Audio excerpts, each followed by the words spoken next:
23 km au nord de Paris. Roissy-Charles de Gaulle, le premier aéroport français.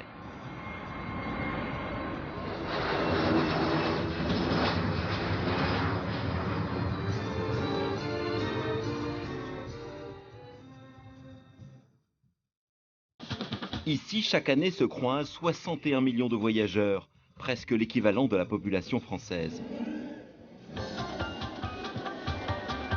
Il y a ceux qui atterrissent dans la joie ou la fatigue de l'arrivée. Et ceux sur le départ, dans l'excitation, la décontraction ou l'angoisse du décollage. C'est rare que je pleure dans un aéroport, mais là, en l'occurrence, on n'a pas pu faire autrement. Roissy n'est plus seulement un lieu de passage. L'aéroport se construit un futur de plus en plus confortable. Nouvelles salles d'attente, boutiques de luxe. Je peux vous renseigner? Vous cherchez quoi comme parfum? Quand on descend de l'avion, on a faim. Parce que dans l'avion, ils ne vous donnent plus rien de bon. Restaurants gastronomiques et autres services en tout genre. C'est pas un tue-le-temps, c'est justement des choses que j'ai pas forcément le temps de faire. Et même un musée. Étonnant, mais pourquoi pas? Ah oui. Roissy-Charles de Gaulle, c'est une ville entière qui se réinvente. Vous ne voulez pas rester coincé dans la boîte? Un monde à part où chaque minute a son importance. On arrive dans les parties critiques, on n'a plus que 15 minutes parce qu'on va bientôt se préparer à l'embarquement. Vous avez un problème? Quotidiennement, près de 80 000 salariés s'activent. C'est tellement vaste qu'il faut se perdre pour pouvoir se repérer par la suite aux différents endroits où on se trouve. Entre terre et ciel, France 2561, autorisé atterrissage, piste 27 gauche, le vent... tous partagent un même objectif, faire atterrir et décoller à l'heure et en sécurité les avions pour le monde entier.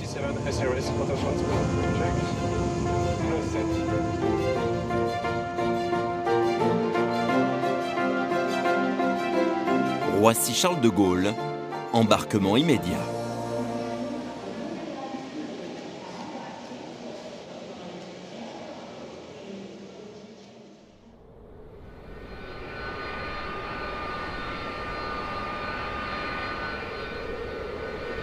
Mesdames et messieurs, bonjour, bienvenue à l'aéroport Roissy-Charles de Gaulle Terminal. 6 heures du matin, le vol de Singapour arrive sur son aire de stationnement.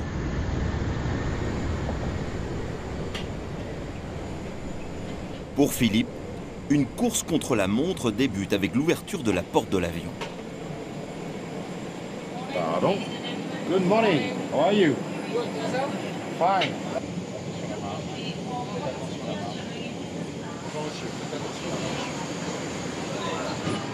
Ok. No more passengers. Philippe est le chef d'escale de la compagnie à Paris. Sa mission, coordonner toutes les opérations à effectuer sur l'avion durant son court séjour à Roissy.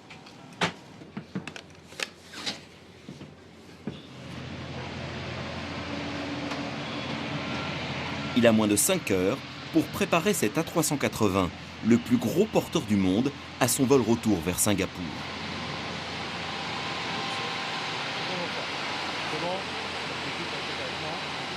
Il y a des zones bien définies dans lesquelles on a le droit de circuler. A pour avion, P passager et puis l'indication pour la piste. Voilà. Donc tous les intervenants autour de l'avion sont systématiquement interceptés et les badges, la validité des badges vérifiée par notre agent de sécurité.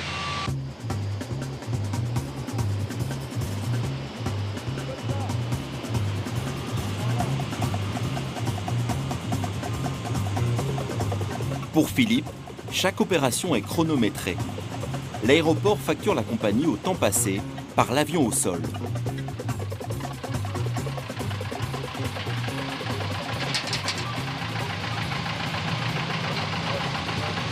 Voilà, ce sont les 2 derniers conteneurs bagages. Il y en a encore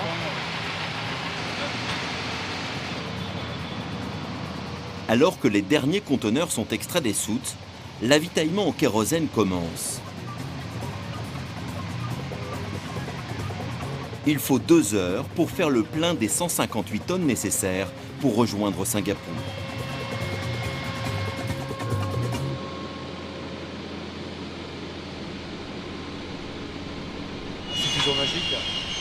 de compagnie. J'ai l'habitude de voir les avions, mais il y a toujours ce petit côté. Puis j'avoue que c'est un très bel avion. Il est majestueux, vous pouvez voir les dimensions, c'est assez fabuleux. Et puis il y a ce côté magique, aujourd'hui un petit peu de brume, donc on a toutes les lumières de pistes qui sont allumées. C'est une ambiance très particulière. On aime ou on n'aime pas, mais quand on aime, on est accro. Au même moment, dans l'aérogare, le comptoir d'enregistrement pour le vol retour de Singapour accueille ses premiers passagers. Bonjour. Vous allez à Singapour? Oui. Alors voilà, il faudra vous mettre juste par ici. Oui. On ouvre dans quelques minutes. Hein. D'accord. Voilà. Merci. Allez-y. Le tout premier comptoir. Il est 7 h du matin. Pour Sana, le marathon quotidien commence. Excuse me, I take it for you? No problem. 408 passagers sont prévus sur le vol d'aujourd'hui et doivent être enregistrés en moins de 2 heures. Je peux vous débarrasser? I take it for you. Merci. Plus on finit l'enregistrement tôt, plus on peut commencer l'embarquement tôt et plus on peut partir à l'heure. Voilà. Pour respecter les délais, un agent ne consacre en moyenne que 3 minutes par passager. Sana guette le moindre contretemps. Comme par exemple avec ce couple de retraités. Bonjour messieurs, dames. Bonjour. Alors, leur gendre leur a offert un billet pour Singapour. Problème, c'est lui qui a payé par Internet. Or, pour embarquer, cette compagnie exige de présenter le moyen de paiement. Celui qui paye doit absolument présenter la carte. Voilà, sinon, nous, en fait, on ne peut pas imprimer la carte d'embarquement. Est-ce que vous avez un contact? Est-ce que vous avez son contact en Australie, son numéro de téléphone? Oui, ben voilà, on va essayer de le contacter. Sans justificatif de paiement, impossible d'enregistrer les passagers. Mais le gendre est injoignable. Je vais vous envoyer un mail car je n'arrive pas à vous joindre. Sana tente sa chance par mail. Ne vous inquiétez pas, vous revenez dans 10 minutes, on verra si on a le contact de votre gendre. Voilà, super. Merci. On prépare toujours le vol la veille, Eliane.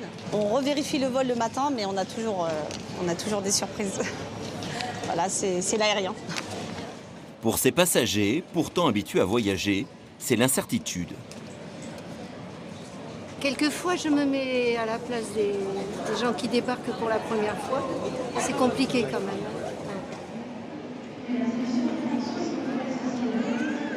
Pourront-ils embarquer sur ce vol? Pas si sûr. Les compagnies clôturent l'enregistrement 1 heure avant le décollage. Un délai indispensable pour permettre de traiter les bagages.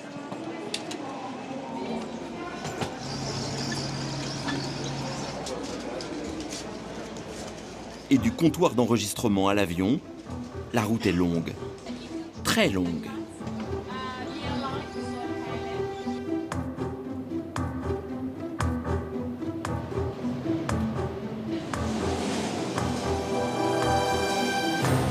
« 80 millions de bagages transitent chaque année dans les sous-sols de Roissy. Les valises des passagers parcourent ici en moyenne 15 km.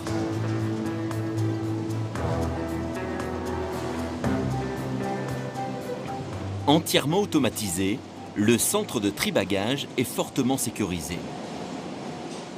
La surveillance est assurée par les gendarmes du transport aérien. Ça peut un peu penser à Euro Disney avec les différents manèges et les wagonnets, vu à la place des personnes, c'est les bagages qui circulent dans tout l'aéroport d'un point A à un point B.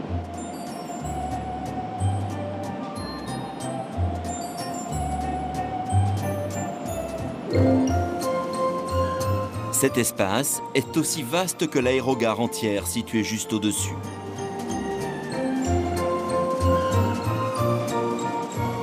Au sommet de ce grand 8 pour valise, un objet attire l'attention des gendarmes. Apparemment, il y a un bagage qui a été déchargé, pas au bon endroit, donc on va voir si on peut le récupérer et le remettre dans le système pour qu'il reparte. Ou à moins qu'il ait été ouvert, on va vérifier. C'est une arme qui est en circulation. Apparemment, on va la remettre dans le circuit puisqu'elle présente un ticket d'enregistrement, enfin un tag. Il n'y a pas de problème là-dessus. Je croyais que c'était dangereux, que c'était interdit de passer une arme. Quand elle est déclarée auprès de la compagnie aérienne, ça pose aucun souci du moment qu'elle voyage en souple. ben, il faut déclarer les armes à la compagnie aérienne qui autorise ou n'autorise pas le transport de ces armes. Pour les gendarmes, le tri-bagages est une zone à risque. Il faut prévenir d'éventuelles intrusions terroristes et surtout lutter contre le vol de bagages. Le moindre accès est examiné minutieusement.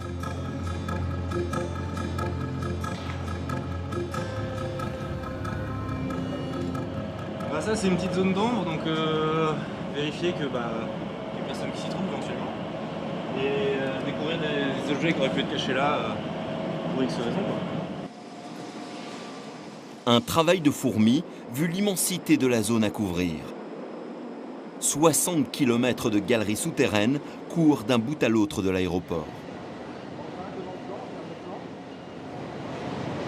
Et là c'est le S4. On partira direction le E. D'accord. Sur les 3 plans, ils disent qu'on est ici, mais il n'y en a pas un qui est capable de nous dire à quel étage on est en fait. En théorie, on est au 3e. On sait où on est et après on essaye de voir si on arrive à se repérer sur le plan. Ça marche à l'envers en fait. C'est tellement vaste les sous-sols de l'aéroport qu'il faut se perdre pour pouvoir se repérer par la suite aux différents endroits où on se trouve. Ce jour-là, les gendarmes ne constatent aucune anomalie.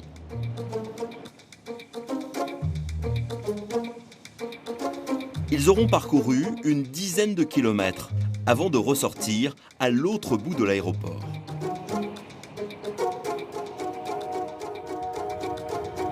Au total, Roissy s'étend sur 35 km², le tiers de la superficie de Paris. Il est 8 heures. Pour l'A380 en partance pour Singapour, le compte à rebours se poursuit.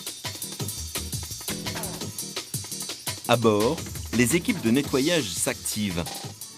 Sous l'œil vigilant de Philippe, le chef d'escale. Bonjour monsieur, allez-y, non, allez-y. Il vérifie tout dans les moindres recoins. Alors là, un petit endroit interdit au public.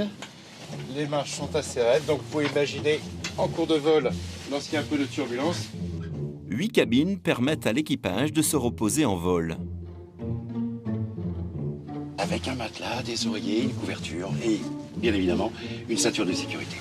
Et le règlement le précise, une seule personne par couchette. C'est un peu du fantasme. Maintenant, je ne dis pas que ça ne peut pas arriver, mais j'en ai pas eu connaissance personnellement.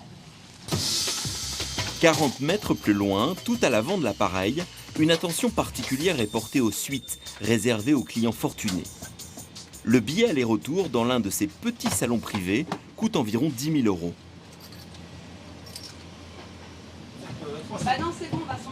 Mais le problème du jour se situe au pont supérieur, en classe affaires.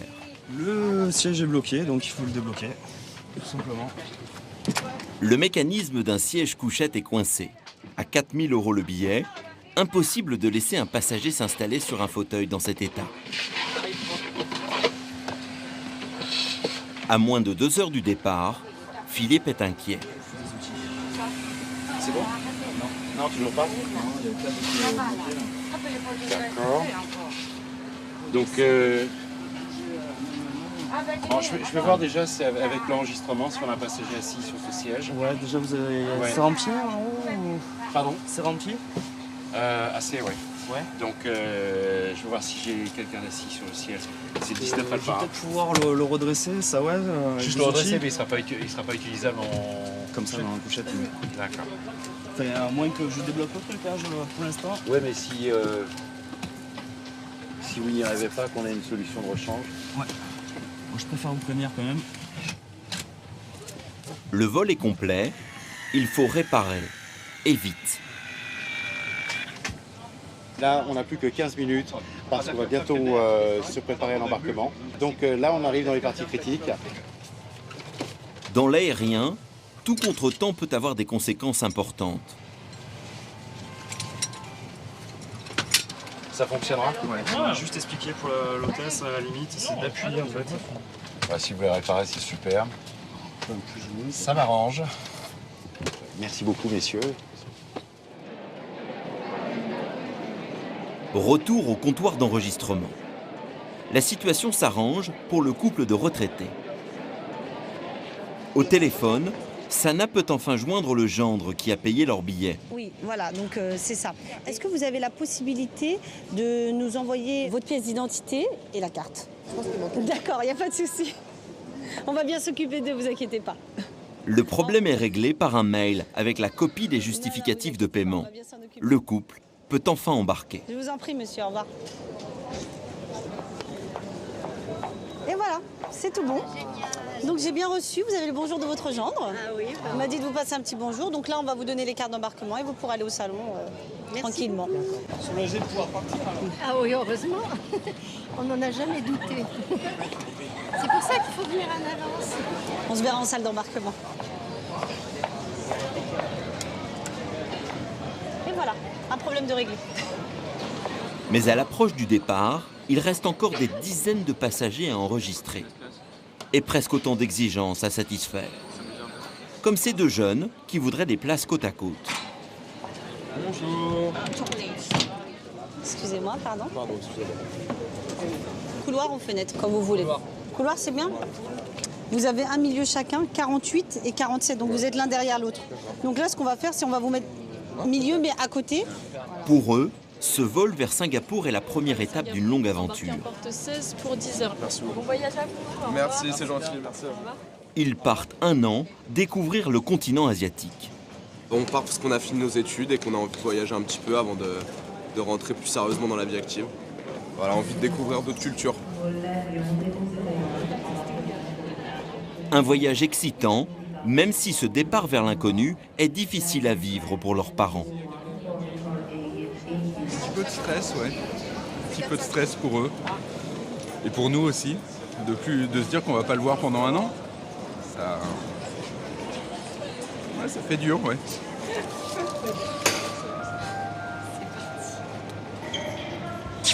Allez, bien. Allez. Prends soin de toi. Cartonne, et puis de toute façon, on vient régulièrement. 9h45. L'embarquement du vol pour Singapour est annoncé. Éclatez-vous bien, faites pas de bêtises. Hein. Prenez soin de vous. Profitez à fond, à fond, à fond. L'aéroport, en général, c'est plutôt quand on part, donc on est plutôt content. C'est rare que je pleure dans un aéroport, mais là, en l'occurrence, on n'a pas pu faire autrement. Mais bon, ça va bien se passer. Et c'est une très belle expérience pour eux et j'espère qu'ils vont bien en profiter. Ciao. Salut Coco. Salut. Pour accéder à leur porte d'embarquement, les jeunes voyageurs empruntent des tapis roulants du terminal 1, inauguré en mars 1974. Avant-gardiste à l'époque, cette architecture bâtie autour d'un puits central s'élève vers le ciel. Une mise en scène du voyage et la concrétisation d'un rêve, celui de voler. Ce terminal est désormais labellisé patrimoine du XXe siècle. Mais cette audace architecturale fait aussi la limite du bâtiment. Un cercle ne peut être agrandi alors que le trafic aérien explose.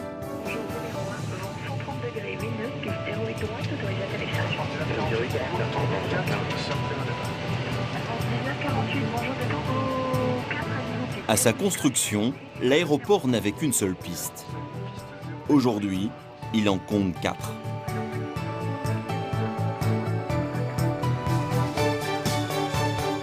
L'architecture est devenue fonctionnelle, sans signification esthétique particulière. Au total, un alignement de 9 terminaux.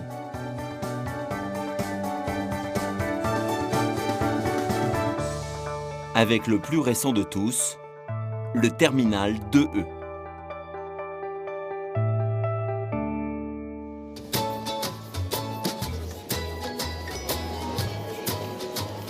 Désormais, fini les salles d'attente traditionnelles.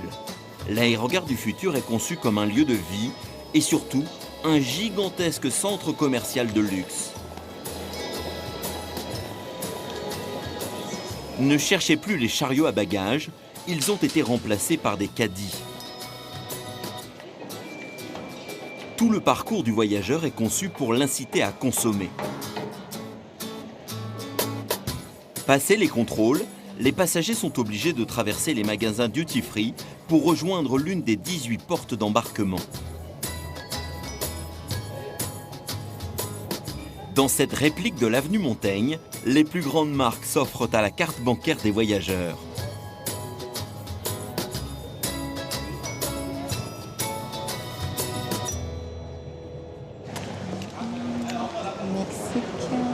On a Niamey qui est en retard, qui partira à 11h25. Donc on a deux vols africains. Tout à l'heure, on a encore 2 vols chinois. Une bonne diversité, ça va être sympa. Voilà, ouais, donc ça va être ça, midi et demi. Bérengère est attentive aux horaires, car les passagers du jour sont pour elle autant de clients potentiels. Monsieur, bonjour. Bonjour. Je peux vous renseigner? Vous cherchez quoi comme parfum?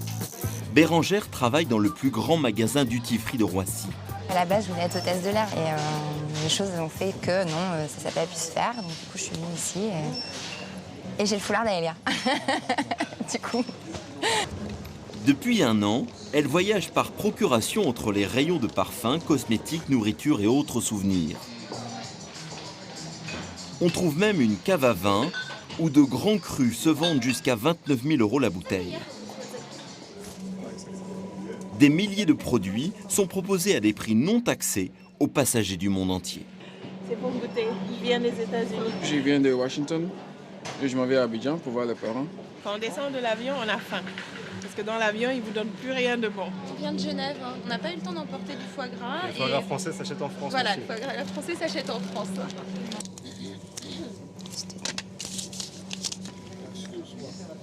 Oui, monsieur. Quelles sont les limitations que j'ai? Je voyage vers Montréal. D'accord. Vis-à-vis de quel produit? Les fromages. Alors en fait, sur les fromages, vous ne pouvez prendre que des fromages au lait pasteurisé. Je vais vous montrer si vous voulez. Le domaine de prédilection de Bérengère est ici, à l'épicerie fine. Un assortiment, alors le seul assortiment qu'on va avoir au lait pasteurisé, ça va être celui-ci. Ok. Vous voyez, c'est bien stipulé ici. Ah, ok. Ça, il n'y aura aucun problème. Voilà. Ok. Ce rayon abrite le best-seller des ventes à l'aéroport. You know camembert? Do you know this cheese? This Alors, yes, you have to cut your cheese and you spread it on the bread. 4 millions de fromages sont écoulés chaque année, en particulier auprès de la clientèle asiatique. Yeah. I give you a basket. Au niveau du fromage, la première crainte, c'est que ça sente dans l'avion. Et puis que le fromage passe ou que le produit frais passe et que ce soit plus bon à la consommation en arrivant. Donc en fait, on les rassure justement en leur disant qu'on emballe le fromage, qu'on met de l'aluminium, qu'on peut donner des sacs isothermes, des sacs fraîcheur. You want to say something else? No? You don't want some wine? French wine? Okay. La voyageuse a terminé ses achats, mais Bérengère n'en a pas encore fini avec elle. La caisse la plus proche est à moins de 5 mètres. Pourtant, elle dirige sa cliente vers la sortie opposée. L'air de rien, elle traverse tout le magasin, en passant négligemment devant les 14 000 références des rayons parfumerie et cosmétiques. Thank you very much, arigato. Have a nice day. Il y avait des caisses beaucoup plus proches. Oui, effectivement, mais en fait, c'est pour le cross-selling, pour la tenter d'acheter, si elle a envie un petit parfum, un petit... C'est comme ça que ça marche sur le S4, en fait. Incité. Avec 1 milliard d'euros de chiffre d'affaires annuel, les boutiques duty-free vendent autant qu'un grand magasin parisien. 4, 2, 1. 5 billets de 20. On a eu des belles ventes, donc on est pas mal. Ça devrait aller. À demain. À demain, bon courage. Merci, toi aussi. Alors maintenant, vous prenez quel vol, quelle destination? J'ai vu qu'il y avait Punta Cana, encore je vais partir à Punta Cana au soleil. Ça va être pas mal pour la fin de la journée. Au revoir.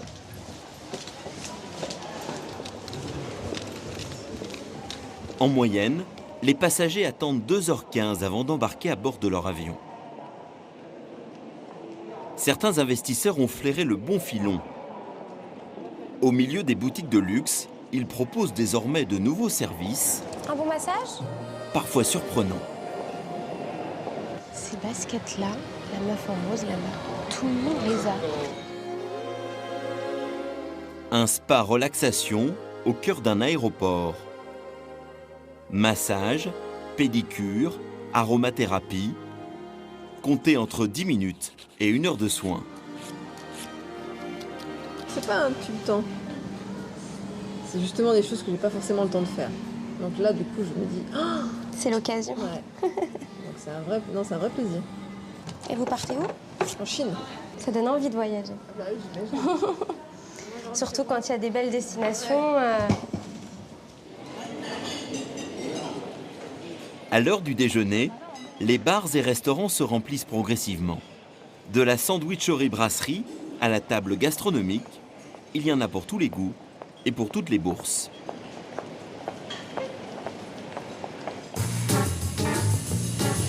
Mais le plus grand restaurant de Roissy se trouve à quelques kilomètres de là, dans la zone de Fretz. Cette immense cuisine prépare 10 à 12 000 repas par jour.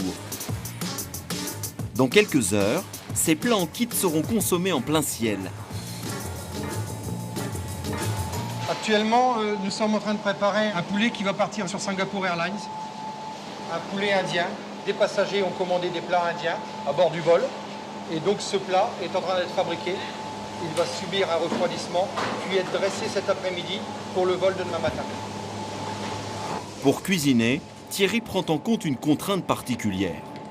Ces menus seront dégustés à 10 000 mètres d'altitude. À cause de la pression à bord des avions, quand on est en altitude, les papilles ont tendance à sécher. Donc il faut déjà, c'est pour ça aussi que l'on sert régulièrement à boire aux passagers, mais aussi c'est pour ça que nous, dans l'assaisonnement, nous avons des assaisonnements un peu plus poussés que vous pourriez les rencontrer à terre. Pourquoi? Qu'est-ce qui change à l'altitude? La perception du goût, le passager trouve les choses plus fades.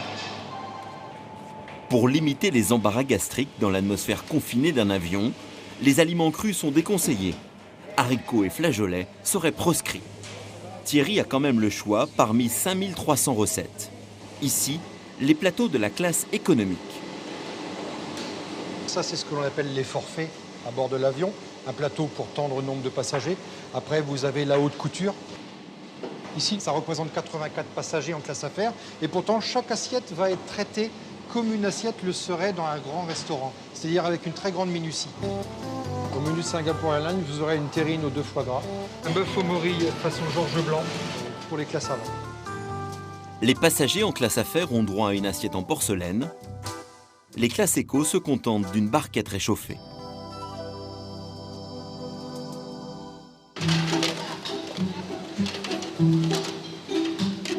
Pour éviter tout risque de contamination, la chaîne de fabrication a des allures de bloc opératoire.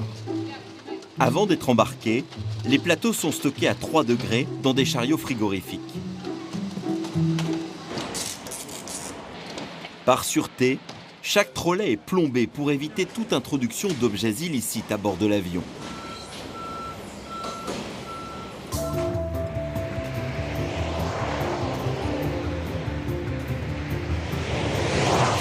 « 10 heures. Les plateaux pour Singapour prennent la direction de l'A380.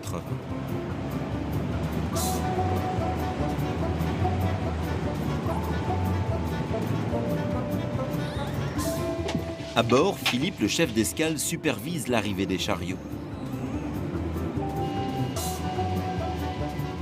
Pour lui, le compte à rebours se poursuit. L'avion doit partir dans moins d'1 heure. Voilà, merci mon voyage. Une fois à bord, les scellés peuvent être retirés. On va bientôt commencer l'embarquement. T'en as encore pour longtemps, non? C'est bon. Ok.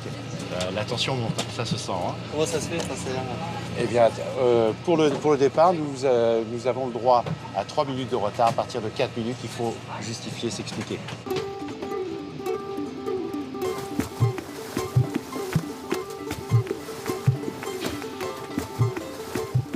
45 minutes avant le décollage, chacun des 23 membres de l'équipage rejoint son poste.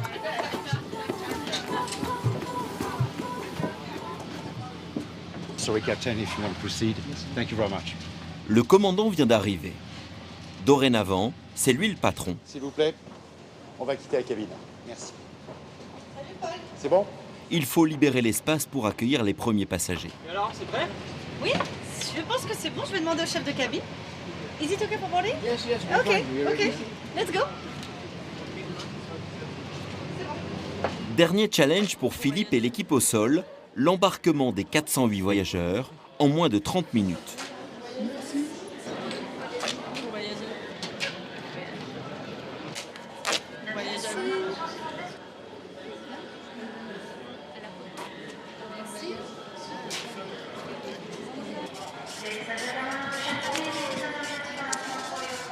Encore une soixantaine de passagers embarqués. Et nous sommes à 18 minutes de l'heure de départ. Ça devrait aller, mais on va voir, on va surveiller. Singapore Airlines, man. Ok. Cherchez à la main les Singapore Airlines. À tout à l'heure. Pour décoller à l'heure, l'appareil doit avoir tous ses passagers à bord. It's going to be there, gate number 16, please. We have to go away on time. Thank you very much. Have a good Faut time. aller les chercher un par un. C'est les derniers au fait qu'on est en train de chercher. C'est-à-dire qu'actuellement il nous manque une vingtaine de passagers. Donc pour aller plus vite, on dispatche, on oriente les passagers. Parmi les retardataires, les deux jeunes qui ont profité des tout derniers instants avec leur famille. Merci. Merci. Au revoir, bon voyage. Merci. Merci, au revoir. Votre passeport, s'il vous Ouais. plaît.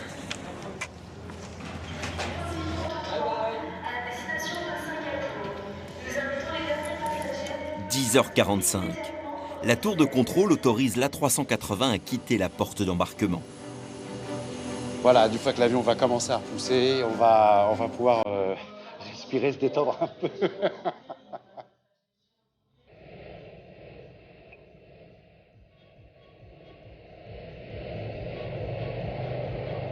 Pour faire reculer cette énorme machine, entre alors en scène le repousseur.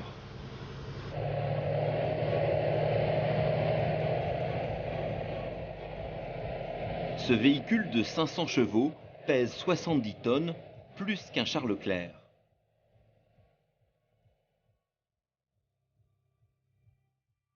Une fois les moteurs en route, l'avion est autonome.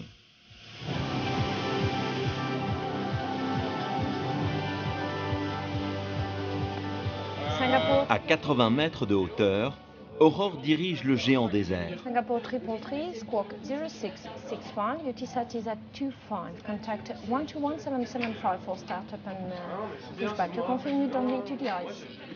Piste 27 droite. Au seuil de piste, c'est l'embouteillage. 83, vous laissez passer le 340 de la Et l'A380, comme les autres, doit attendre son tour. Vous laissez passer le 340 de la gauche. Une bonne régulation, c'est une régulation où tous les espacements réglementaires sont respectés et où en même temps on arrive à écouler le plus de trafic possible. La France 514, votre demande de dégivrage a été transmise. À Roissy, un avion atterrit ou décolle toutes les 90 secondes. Pour Aurore, la tension est permanente. Quand un avion décolle, il faut être sûr que la piste est libre, d'avion ou de tout véhicule. Et quand il atterrit, la même chose. La particularité à Roissy, c'est qu'on a une piste à l'arrivée et une piste au départ qui n'est pas la même. Donc un danger supplémentaire, quand les arrivées doivent traverser la piste de départ, il faut arrêter les décollages. La France 6719, traverser la piste 27 gauche par kilo 3 après la traversée de Gaulle-Sol 121 777. Au revoir. Pour éviter les collisions, Aurore doit constamment maintenir une distance de sécurité entre les appareils.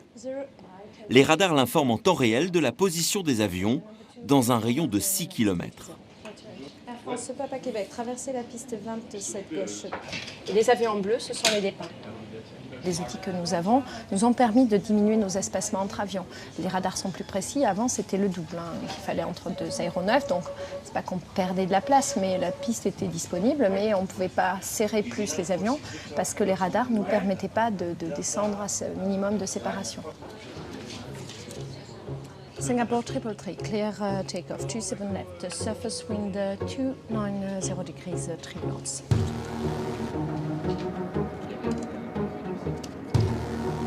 « 11h06. Aurore autorise l'A380 à décoller. Il s'envole pour Singapour avec finalement 6 minutes de retard dû au trafic aérien.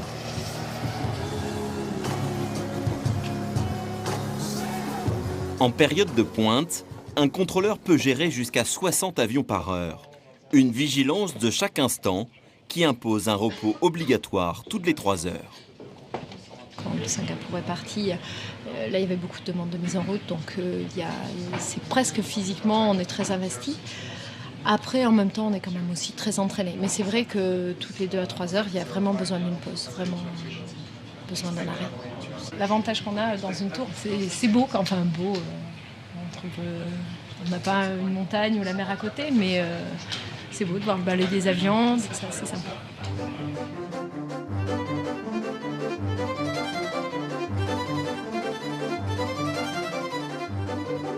À Roissy, 1400 avions décollent et atterrissent chaque jour.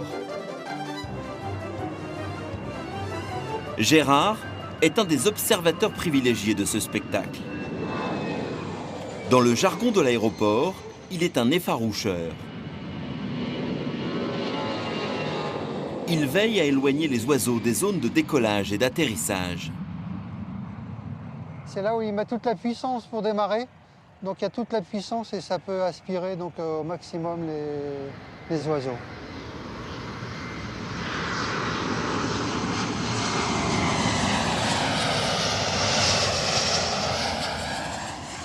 Au-delà de 2 à 3 kilos, les oiseaux représentent un vrai danger pour les avions. Souvenez-vous, en 2009 aux États-Unis. 2 minutes après son décollage de l'aéroport de New York, un Airbus A320 percute des oies. Sous le choc, les 2 réacteurs s'arrêtent. Le commandant réussit un amérissage d'urgence sur la rivière Hudson. Miracle, aucune victime parmi les 150 passagers.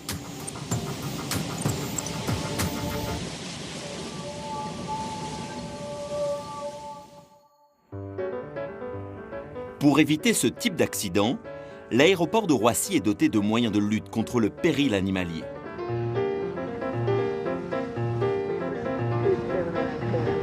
On est tout près de la piste, on est à 80, on a une centaine de mètres de l'axe de la piste. Gérard est un ancien chasseur. Depuis 15 ans, il sillonne les abords des pistes à la recherche d'animaux nuisibles. Alors là, je vois un vol d'oiseaux là au-dessus des peupliers.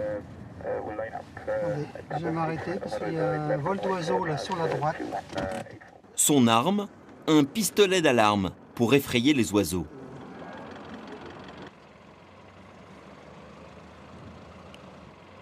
C'est un revolver de défense, donc il n'a aucun danger pour l'homme. C'est en carton avec de la poudre à l'intérieur, un peu similaire au pétard qu'on rencontre lors des fêtes.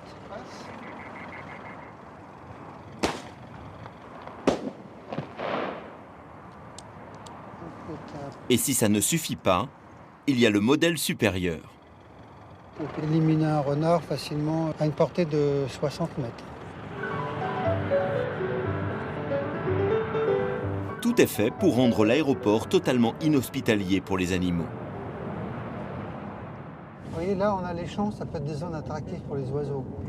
Quand il y a du maïs, du blé, des choses comme ça. Et s'il y a besoin, on peut intervenir auprès des agriculteurs pour leur demander de changer de type de culture. Faire peut-être des betteraves ou des pommes de terre au lieu de céréales qui attirent les oiseaux. Chaque année en France, environ 150 collisions entre un avion et un oiseau sont considérées comme sérieuses. Vent 350 degrés, 18 nœuds. Là, ça se couvre et on risque d'avoir des oiseaux style goéland et mouette, parce que bon, ils aiment bien la pluie et on rencontre beaucoup de rapaces. C'est l'heure où ils commencent à chasser, il y a pas mal de musaraignes, de petits mulots.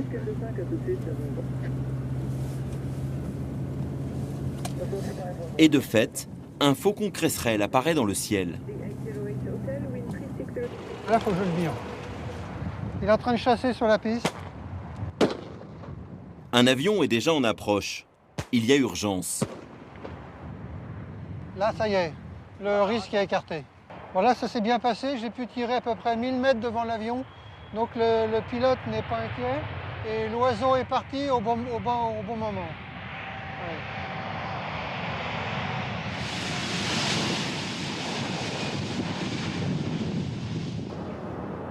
Pour faciliter le travail de Gérard, une centaine de haut-parleurs radiocommandés sont disposés le long des pistes. Ils diffusent des sons de détresse enregistrés que les faroucheurs déclenchent à distance.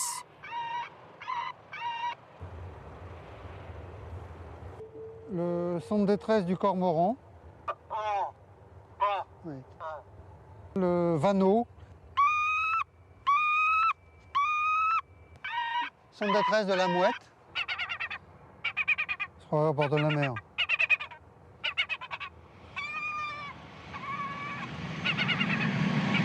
Pour Gérard, la journée de surveillance se termine. Pour regagner sa base, il doit traverser les pistes. Il faut que je sois hyper vigilant. Un moment critique. Sur le tarmac, la priorité est aux avions. Au moment de franchir la piste, une alarme retentit automatiquement. Là, je suis prêt de rentrer à 10 mètres près dans une zone prohibée où on perturbe tous les champs électriques des avions. Vous voyez là, on est dans une zone particulièrement sensible. Il y a un avion qui arrive derrière nous. Et on évolue sur les taxiways où circulent les avions au sol. Tout véhicule circulant sur les pistes est géolocalisé en temps réel. Donc là, nous sommes ici, là, le petit point jaune au bout de mon doigt. Là, par exemple, vous avez une petite cellule, ça veut dire qu'il y a un avion qui est en finale pour atterrir. Et la tour de contrôle, là, elle me suit sur l'écran. Ils savent au centimètre près où je suis. Pour nous, c'était une révolution au niveau sécurité. La moindre erreur dans les distances de sécurité peut tourner à la catastrophe. On sent le souffle. 300 tonnes le poids d'un avion. Vous imaginez la puissance qui sort derrière les réacteurs. Maximum 180 mètres derrière un avion. Si vous êtes à 100 mètres derrière un réacteur, vous pourrez faire plusieurs tonneaux derrière l'avion. Donc, prudence. En fin de journée, la météo offre un moment de répit.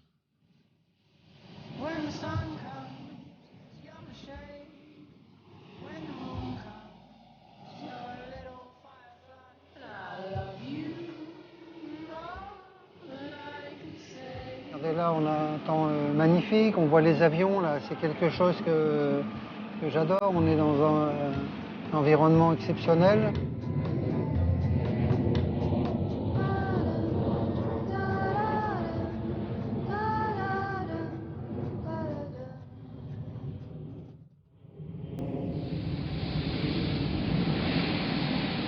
Pour quelques heures, Roissy se laisse bercer vers un sommeil relatif.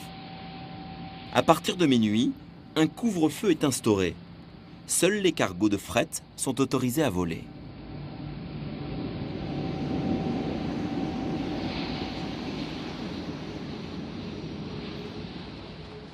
À 5 heures du matin, l'aéroport sort progressivement de sa léthargie.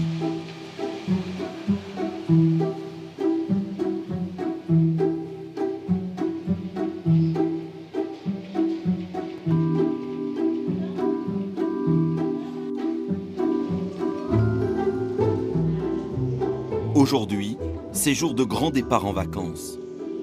200 000 voyageurs sont attendus.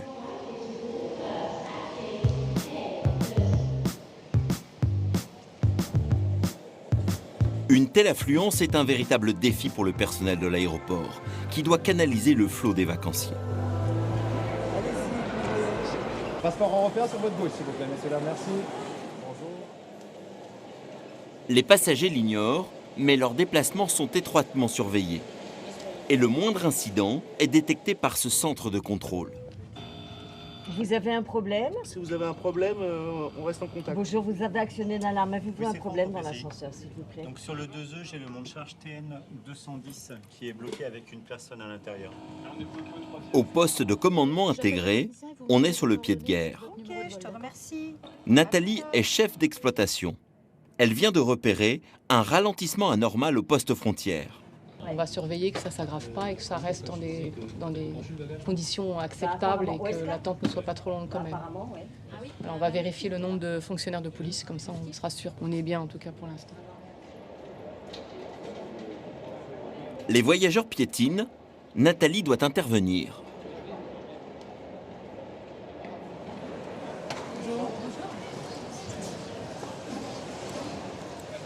Bonjour. 10, 11. En fait, je les compte. Je compte combien de fonctionnaires. Donc, ils sont 9. J'espère qu'on va encore monter au moins jusqu'à 12, puisque donc là, la file d'attente, quand même, s'agrandit. Nathalie est responsable de la fluidité de la circulation dans l'aérogare. Il y va du confort du voyageur, mais pas seulement. Des contrôles qui traînent, des files d'attente qui s'allongent, c'est en bout de chaîne le risque d'un avion qui décolle en retard ou sans ses passagers. C'est long. Et puis après, il y a l'autre, il y a encore un contrôle. Donc ça peut s'additionner et faire beaucoup. Ouais. Je pense qu'il y en a qui loupent leur avion comme ça. Pour vérifier le débit des voyageurs au contrôle des passeports, Nathalie a une petite astuce, toute simple. Je repère un passager qui est un petit peu plus visible que les autres, soit il est grand, soit il a un chapeau, soit il est habillé en orange. Enfin bon, quelque chose de caractéristique. La personne, c'est la dame avec en rose. Avec mon portable, donc je vais chronométrer combien de temps elle met pour passer le contrôle transfrontière.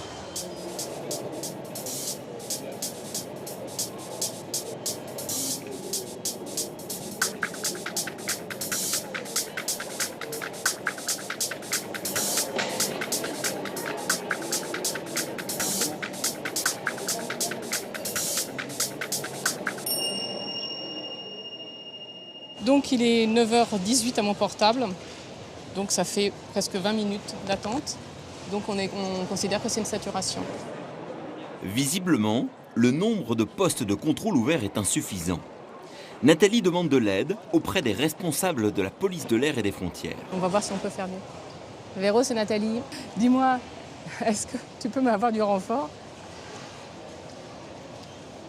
Parce qu'on a réussi à avoir 20 minutes et ça s'est aggravé, je pense. Et on a 10 départs, ça aurait été bien d'en avoir au moins 2 de plus. À tout à l'heure. Ok, bye. Il faut faire vite. Les vacanciers arrivent toujours plus nombreux.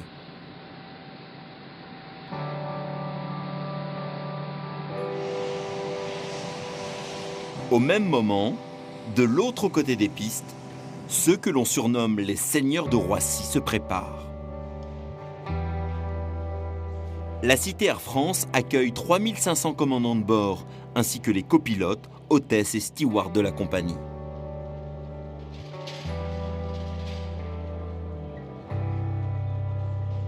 C'est dans cette petite ville que les personnels navigants assurent la préparation des vols. Pour Stéphane, c'est un grand jour. À 39 ans, après 1 an de formation, ce copilote va effectuer son tout premier vol en tant que commandant de bord. Sa première destination est en Espagne, à Barcelone. Salut Stéphane, tu vas bien? Ça va. Bon bah assieds-toi, j'étais là un peu en avance. 2 heures avant le décollage, il retrouve Julien, son copilote du jour. J'ai commencé à étudier, j'ai récupéré le dossier. Objectif, anticiper les imprévus. Pardon. Dans ces box réservés au personnel navigant, c'est toujours le même rituel. Pilote et copilote vérifient leur plan de vol. On part de Roissy. La route n'est pas très complexe pour aller à Barcelone, donc c'est une grande ligne droite plein sud. Ici, on a un front qui arrive, qui est actuellement en train de passer la Bretagne. On a ici des courants de jet, donc on est hors de fort vent ou même d'épisodes de turbulence. Donc ça devrait être un vol relativement calme, une belle journée de début d'hiver. Stéphane ajuste la quantité de carburant. Par sécurité, les 2 membres de l'équipage doivent s'accorder sur les chiffres. Ça nous fait 6,500, ça fait 6 tonnes 100. Moi j'avais 6 tonnes 2. Alors 6 tonnes 2 vendues. Un des secrets de ce métier, c'est toujours avoir toujours un coup d'avance, donc toujours se préparer au pire, même s'il arrive que très exceptionnellement. Donc si jamais on ne pouvait pas se poser à Barcelone, la quantité de carburant couvre une remise de gaz, plus encore une réserve additionnelle qui est minimum une demi-heure pour pouvoir attendre éventuellement à l'aéroport de dégagement. À partir de longtemps, c'est tic-tac, tic-tac, donc il y a une sorte de compte à rebours là, qui s'enclenche dès maintenant.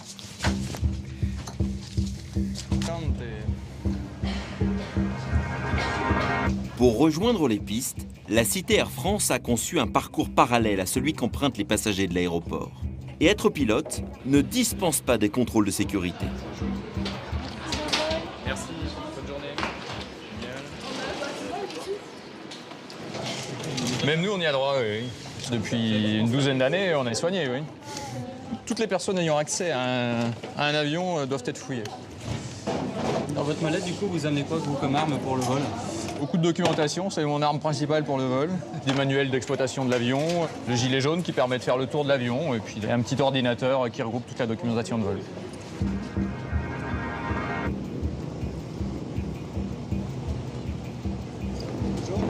Bonjour. Ça va bien? Ça va et vous? Oui, la forme. Il n'y a pas de particularité? Pas de particularité. Voilà. Il est arrivé il y a 5 minutes, 10 minutes? Un petit quart d'heure, ouais. Ok, bon courage, génial. Merci.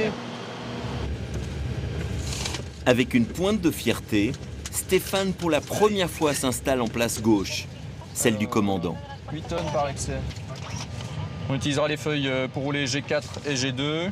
D2 pour le départ en 08 gauche, Eric Sud de hôtel. Tu vas vérifier les insertions. Moi, je suis un petit peu chef d'orchestre. Je ne sais pas charger les bagages, je ne sais pas faire le plein, mais par contre, c'est moi qui donne les top départ. Ou s'il y a un problème, c'est vers moi qu'on va se retourner pour savoir ce qu'on fait. Effectivement, c'est moi qui l'autorise. Voilà. Stéphane a la responsabilité de mener à bon port et en toute sécurité quelques 200 passagers.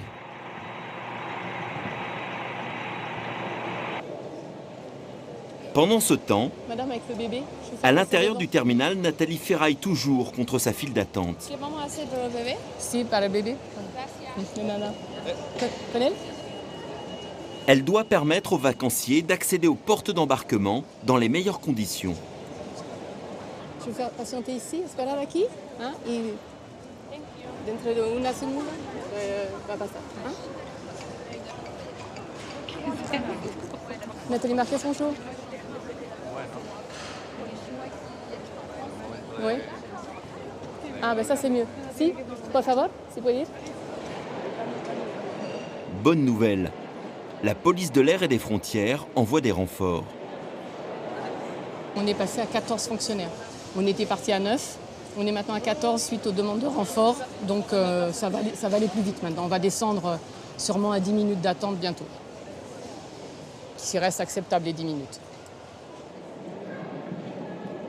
En ouvrant 5 postes de contrôle supplémentaires, la file d'attente se réduit rapidement. Les prochains vols pourront tous décoller à l'heure.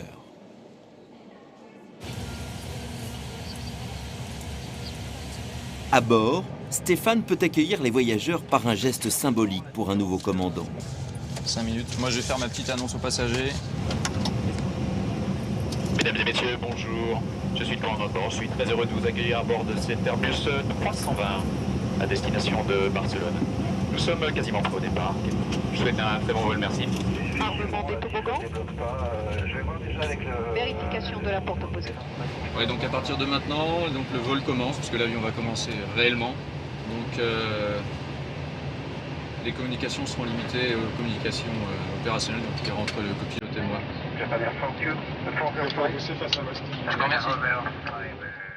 Le démarrage du 2 est terminé, le frein de parc est relâché et on peut repousser face à l'ouest.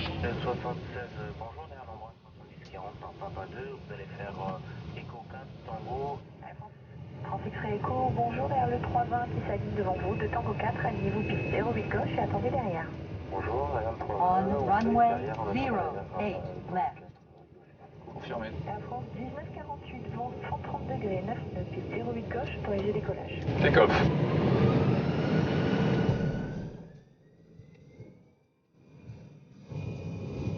Flex 67 SRS, photo check.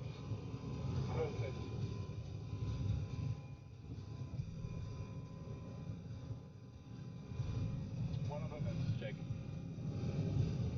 V1, rotate.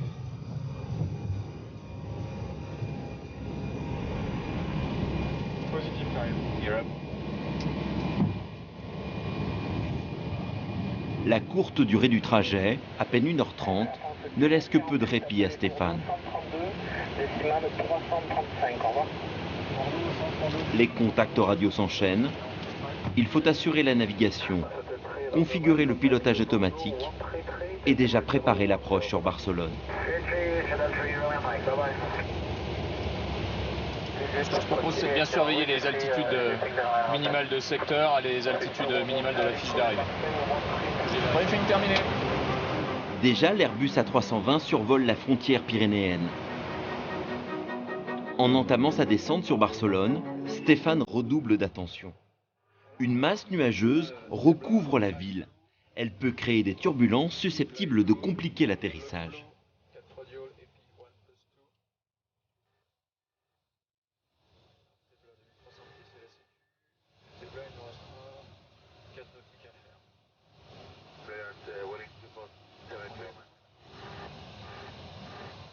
Coup de chance, sous les nuages, la visibilité est parfaite.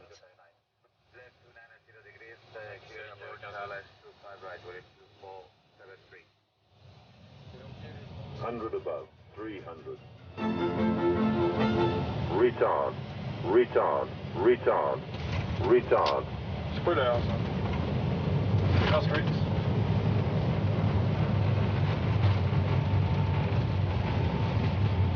Une heure 40 après son décollage de Roissy, le tout nouveau commandant de bord termine son vol.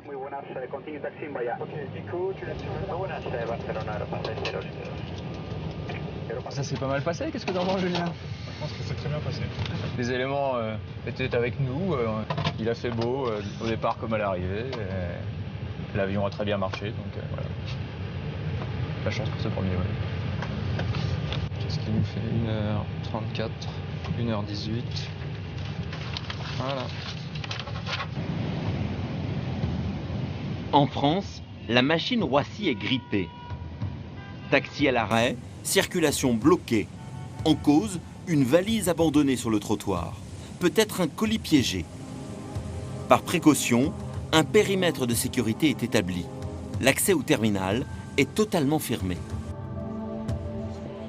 Pour Nathalie, la responsable d'exploitation, c'est une nouvelle urgence à gérer. J'ai une file d'attente qui s'allonge non seulement à l'extérieur, mais à l'intérieur aussi. Et les agents aux arrivées du 2E, il y en a beaucoup, elles sont deux. Non ? Des centaines de passagers sont déjà bloqués au niveau des départs.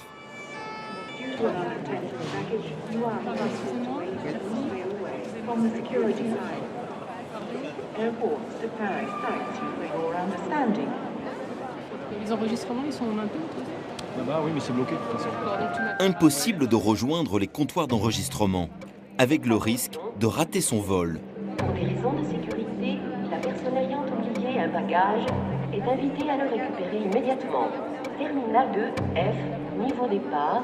Je ne sais pas si le pilote va nous attendre. Ça vous inquiète pour votre avion?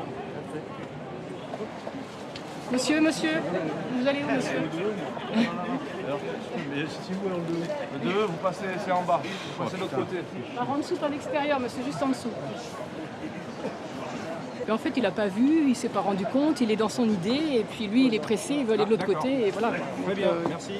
Il s'est dit, les gens attendent, il ne sait pas trop pourquoi, mais... Ah, les démineurs sont sur place, donc ça, c'est une bonne nouvelle. Donc ça devrait... Par sécurité, Nathalie intervient.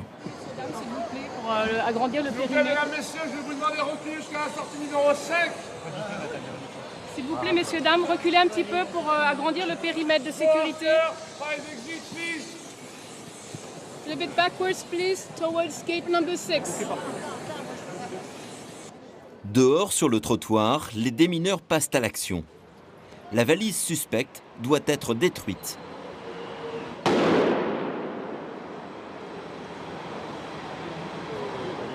Ah, ça y est, on va réouvrir la zone, donc on va se mettre de côté parce que sinon les passagers vont tous... Allez-y, messieurs, dames, vous pouvez y aller.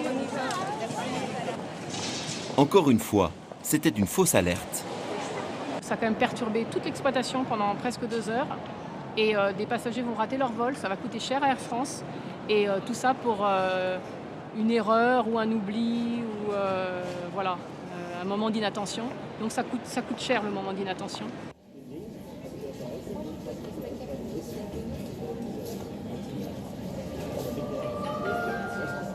« 150 000 personnes patientent quotidiennement dans l'une des aérogares de Roissy. À chacun son activité pour passer le temps. Au moment d'embarquer, certains oublient une partie de leurs affaires personnelles. Près de 600 objets égarés sont retrouvés quotidiennement.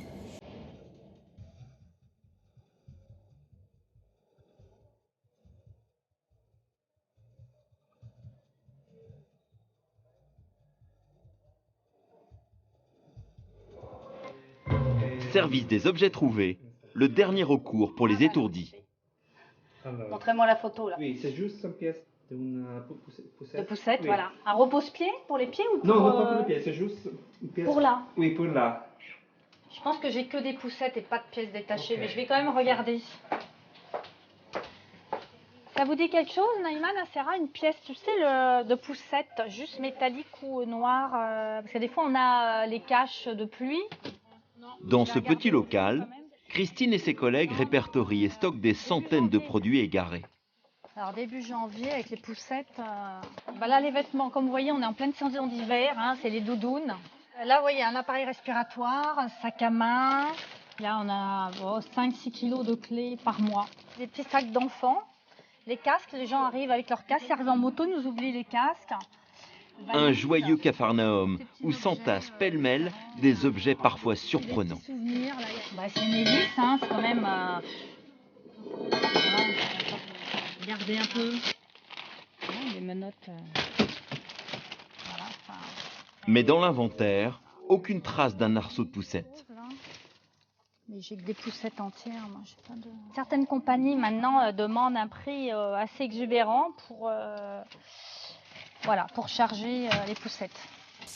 Non.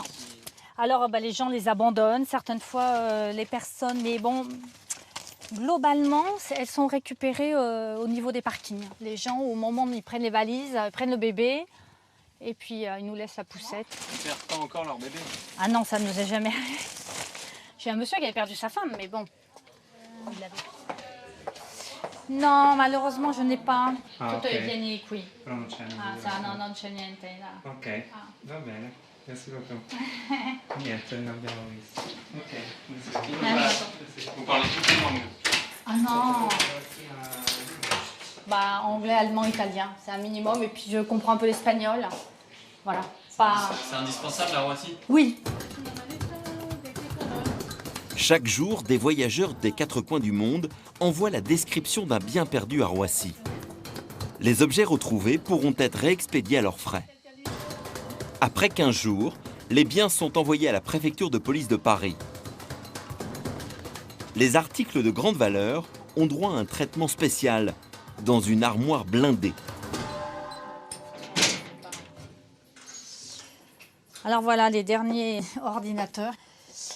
On a vu un passager sur 5, 2 passagers sur 5. Maintenant, c'est 4 passagers sur 5 qui a une tablette ou un livre électronique ou un ordinateur. J'ai pas de rivers de diamants. Le plus que j'ai restitué ici, c'est 16 000 €. On avait dans un sac à main une personne qui est... Voilà. Ici, riche ou moins riche, un étourdi reste un étourdi. On a déjà récupéré des objets appartenant à des personnes célèbres. On a eu le sac à dos de Christophe Lambert, on a eu la carte bleue du frère de PPDA, le costume d'Ève Ruggieri, le sac de David Guetta avec sa guitare. Oui, bien sûr, c'est des passagers qui passent comme d'autres passagers et qui sont certaines fois aussi tête en l'air, prises par le stress. 35 000 objets sont perdus chaque année à Roissy. Un quart seulement est restitué à son propriétaire.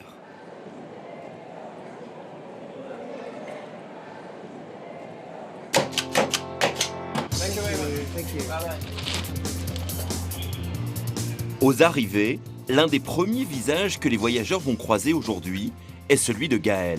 Merci. Vous parlez français, messieurs, dames? Vous parlez français? Depuis 5 ans, ce policier de l'air et des frontières contrôle tous les passagers non européens entrant sur le territoire français. Je vérifie l'identité de l'individu, ainsi que toutes les sécurités du passeport. Je vérifie s'il est authentique ou pas. La photo, la qualité du papier, l'écriture, les filigranes. On a une base de données qui est nationale et aussi internationale via Interpol. Et ça nous dit si la personne est recherchée, tout simplement, je le sais sur mon écran. Pour se faire une opinion, Gaël pose quelques questions en apparence anodines. Shanice, how long you stay in France? Till the 22nd, so 10 days. Okay. And you sleep in hotel? You sleep in hotel? No. No? Cognac. Where? Cognac. Cognac? Yeah.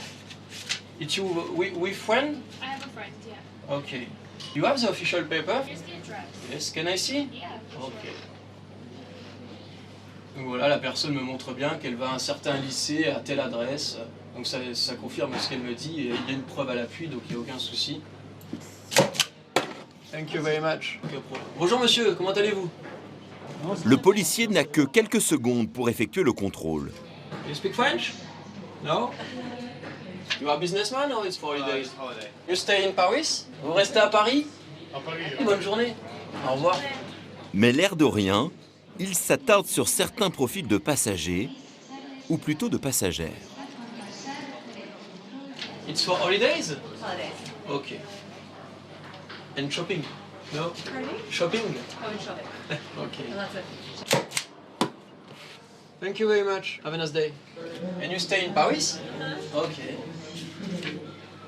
Okay, Lauren, it's okay for you. It's for me. Have a nice day. Bye bye. Vous appelez tous les passagers par leur prénom?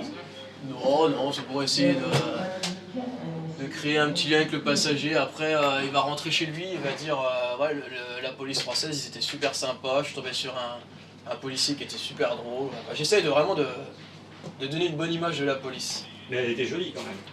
Elle était jolie, ouais. Là, par exemple, vous ne pourriez poser pas de questions. J'aurais parlé avec monsieur sans problème et je l'aurais appelé par son prénom.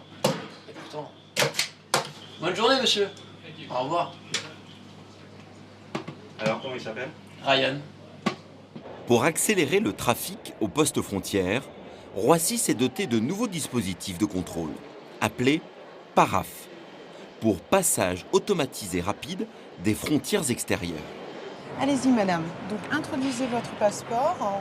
Un lecteur optique scanne les données biométriques inscrites dans le passeport. Donc là, le passeport est en train d'être lu par le lecteur. Vous pouvez retirer votre passeport et donc apposer une des 8 empreintes sur le capteur. Veuillez placer sur le capteur un des doigts clignotant en vert à l'écran. Si l'identité du passager correspond à ses empreintes digitales, le sas s'ouvre.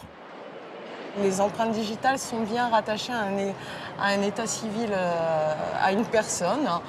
Donc on ne peut même pas tenter la fraude de passer dans un sas avec le passeport d'un autre. Le voyageur peut ainsi passer les frontières de manière autonome, ou presque. La lumière en dessous,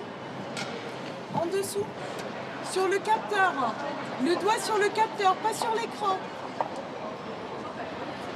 Donc voilà, la personne apparemment n'a pas pu s'authentifier. Appuyez bien.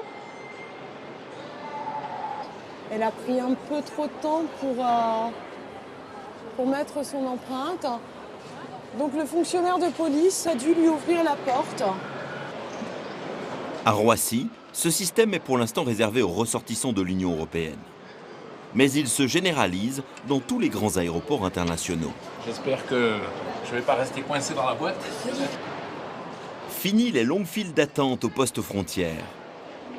En moyenne, 20 secondes sont nécessaires pour traverser le portique. Mais dans le futur, ce délai pourrait être encore réduit.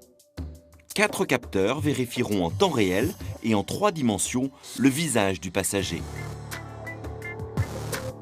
L'aéroport de demain sera-t-il toujours plus automatisé? Dans sa guérite, Gaël, lui, est plutôt perplexe. Ça me fait peur. Regardez le métier de pompiste, tout ça, il y a beaucoup de métiers qui n'existent plus. Caissière, tout ça, on est tous soumis à l'automatisation.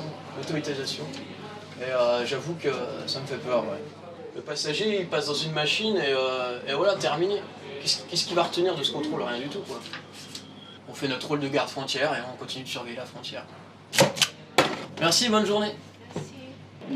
À l'avenir, Gaël pourrait bien ne plus croiser de passagers.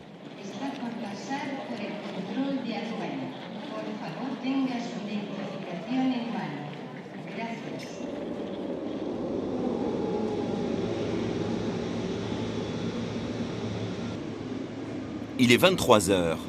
Le dernier vol de la journée vient de se poser.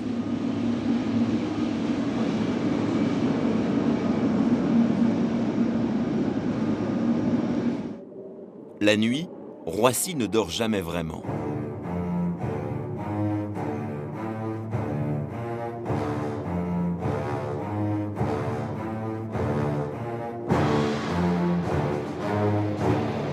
Ce soir, le tarmac est pris d'assaut par une armée de l'ombre.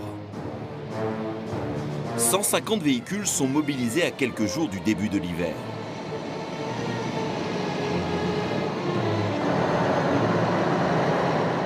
À la tête de cet étrange convoi, Gilles est aux aguets.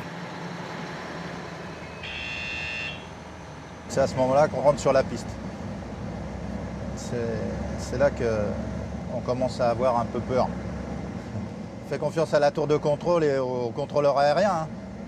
Mais il ne faudrait pas qu'il y ait un avion en perdition qui se pose sur nous. Là.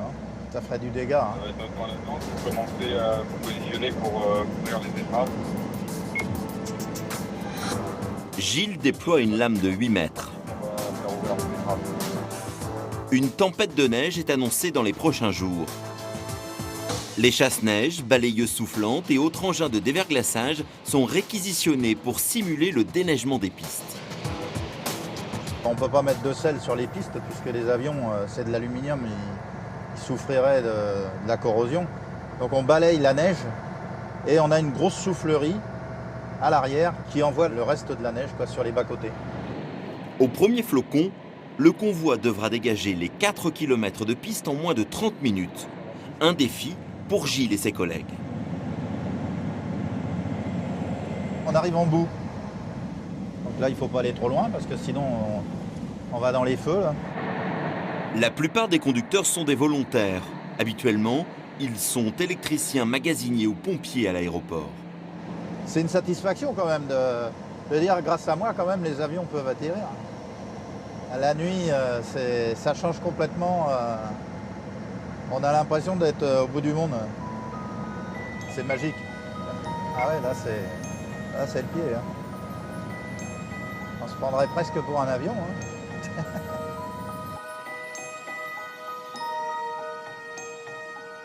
Tout doit être prêt pour les premiers épisodes neigeux. L'exercice va se poursuivre jusqu'au petit matin.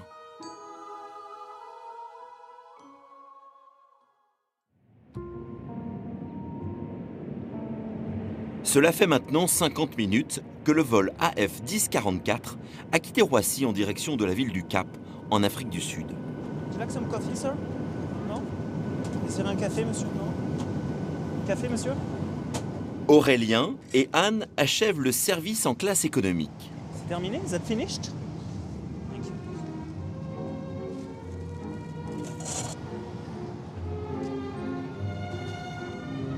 Merci. Un balai tout en symétrie qui traduit une proximité certaine. Et pour cause. En l'air comme au sol, ils sont en couple. En général, on travaille chacun d'un côté.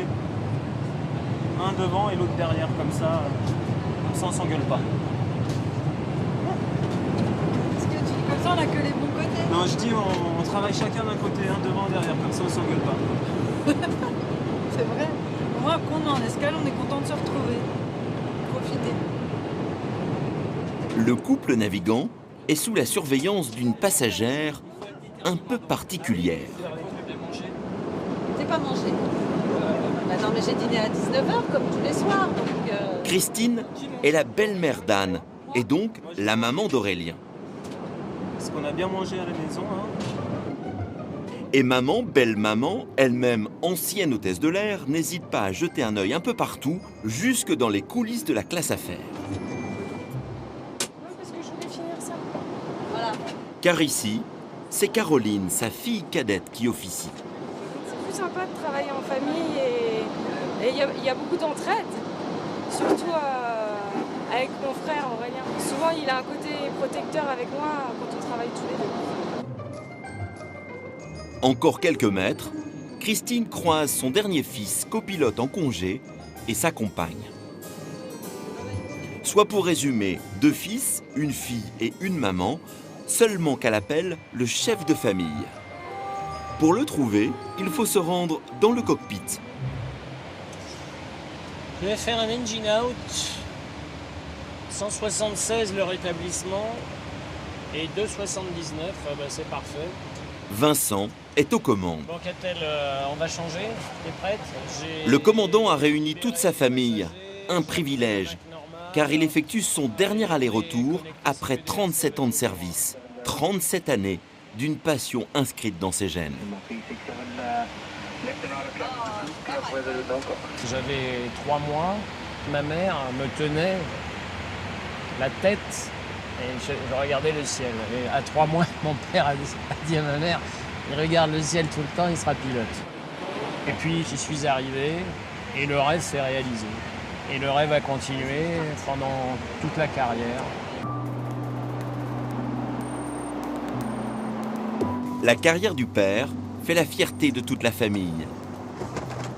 Un avantage, comme je sais que c'est un bon pilote, je me sens à l'aise, je me sens bien.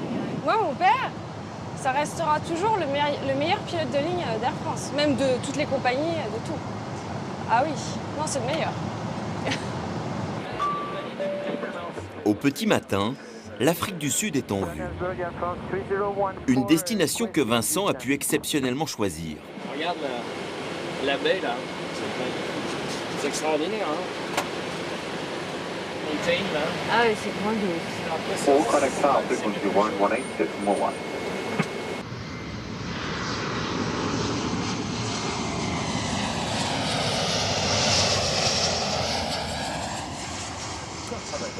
Dans quelques jours, Vincent sera forcé de rester au sol, atteint par l'âge de la retraite. Pour le commandant et sa famille, c'est le début de 3 jours de repos avant le vol retour. Vincent compte bien profiter au maximum de sa dernière escale, d'autant qu'à 8000 km de là, du blanc, du vent, du glissant, l'hiver est encore là et bien là ce matin dans le nord de la France. On a relevé jusqu'à 1,50 m de neige. Les compagnies aériennes ont été appelées à réduire de 40% leur trafic. Trafic aérien toujours assez perturbé à cause de cet épisode neigeux plus important que prévu. La neige qui gagne du terrain. À Roissy, les compagnies aériennes sont en état d'alerte depuis maintenant plusieurs heures. Toute la nuit, les équipes se sont relayées à la cellule de crise d'Air France. Avec 10 cm de neige, les avions décollent ou atterrissent difficilement. Un à un, les plannings de vol sont déréglés. Et la 3505 qui en approche. Au mieux des retards, au pire des annulations en cascade qui peuvent se propager dans le monde entier. 76 13, 60 47, 60 52. Oui, tout à fait. Et puis t'as le Manchester qui est derrière. Là, ça Un jeu de dominos qu'Isaac supervise avec attention. Ah ouais, absolument. Ok, ça marche. La situation actuelle, une piste fermée avec tout le trafic reporté sur une seule piste au nord, donc forcément ça va encombrer un petit peu les seuils de piste. Bon, sachant que tous les avions, avant de décoller, là, doivent être passés au dégivrage pour pouvoir décoller dans toutes les conditions de sécurité. Les avions sont en l'air, donc il faut bien qu'ils se posent. Sur l'écran de contrôle, les points représentant les avions ne bougent plus vraiment. Seuls des carrés gris se déplacent. Voilà, ça ce sont des trains neige qui sont en train de travailler pour décontaminer la piste, pendant que les avions, eux, sont sur la piste nord qui est praticable pour le moment. La vache, le plafond est méchamment bas. On n'y voit rien du tout, dis donc. À l'extérieur, la bataille contre les éléments météo est effectivement engagée. Sur tous les points stratégiques de l'aéroport, des colonnes de déneigeuses entrent en action.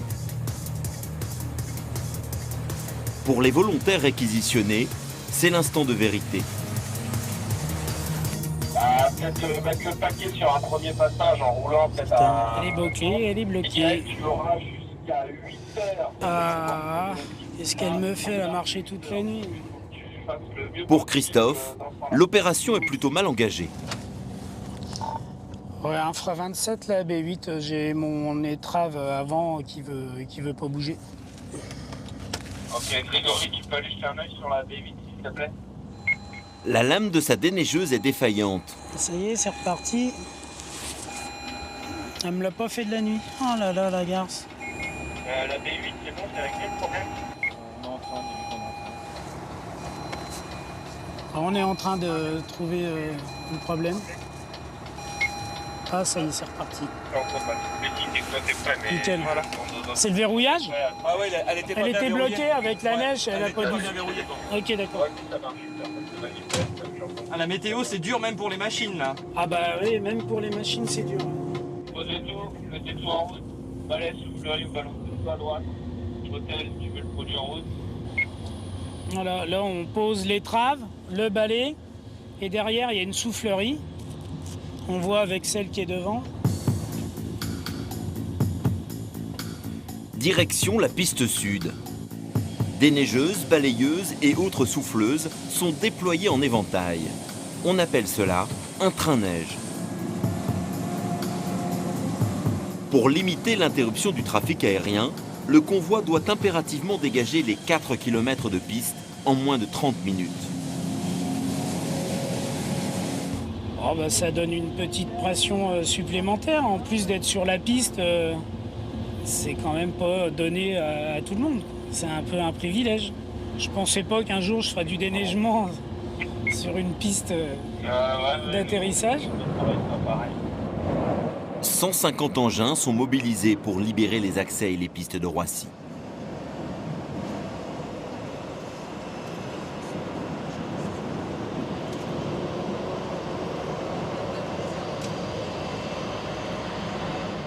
En attendant, les avions sont envoyés sur les aires de stationnement. Roissy tourne au ralenti.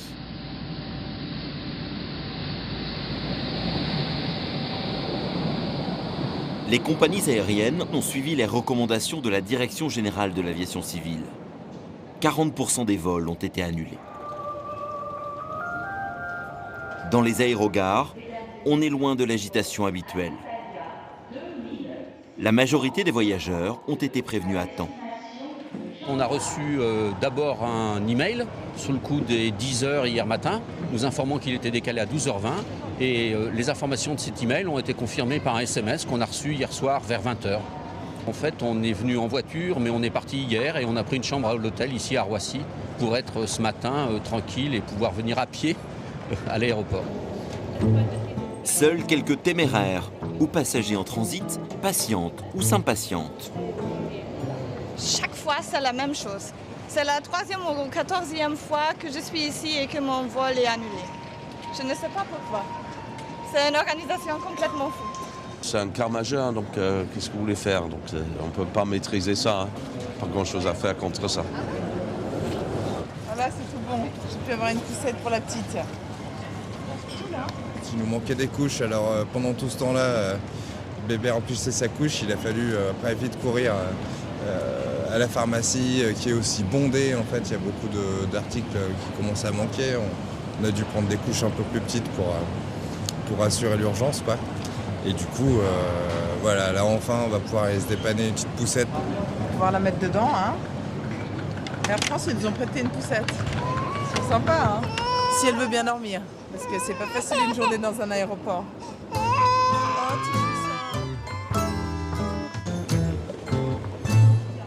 L'attente risque d'être encore longue. La température baisse. À la neige vient désormais s'ajouter du verglas.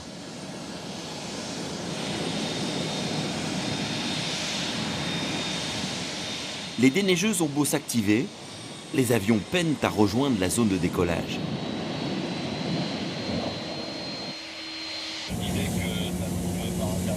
Sur la piste, Christophe en est à son 2e passage. Là, le problème, c'est la glace, c'est pas la neige hein, pour l'instant. Le superflu qui est sur la glace, là, un peu de poudreuse. On voit la glace qui se détache, mais c'est vrai que ça va être un peu compliqué. Là. Derrière Christophe, des camions épandeurs sont appelés en renfort pour disperser un produit déverglaçant. Après 1 heure de bataille, mission accomplie. La piste est enfin dégagée. C'est fini. Christophe est relevé de son poste. Il faut rentrer à Reims, donc comme je vais rentrer avec une voiture normale, pas avec un chasse-neige, ça va être moins pratique.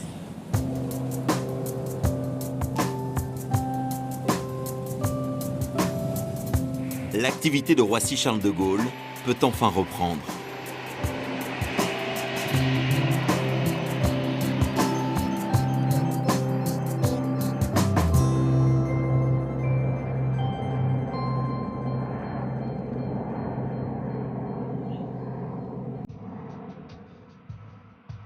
162 compagnies, 315 villes desservies dans le monde entier.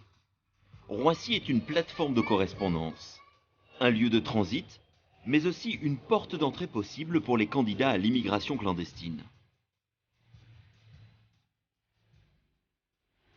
Pour les policiers de l'aéroport, Roissy est la dernière frontière de France sous très haute surveillance. Chaque jour, une centaine de vols sont dits à risque migratoire.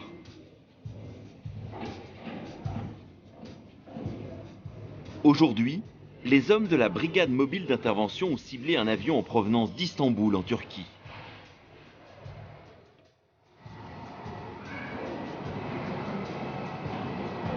Les policiers sont positionnés de part et d'autre de la passerelle de débarquement.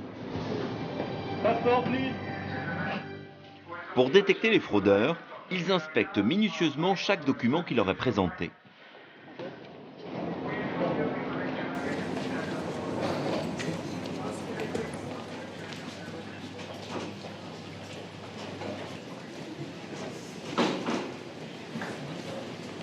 Pour l'instant, les passeports semblent authentiques. On a des sécurités holographiques, suivant l'exposition, on le met à la lumière. Après, les plages sont filigranées, donc quand on regarde en transparence, on peut voir un petit dessin, en l'occurrence là c'est une petite fleur. Donc c'est une sécurité qui est présente dès l'élaboration du papier en lui-même. À force d'en toucher, à force d'en voir, il y aura une couleur, il y aura un effet, un dessin dessus et qui attirera plus l'œil qu'autre chose en fait. Regardez.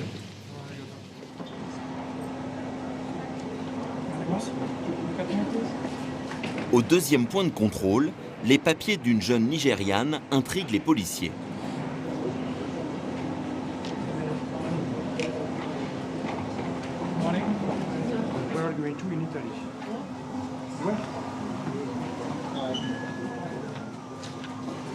Where do you live?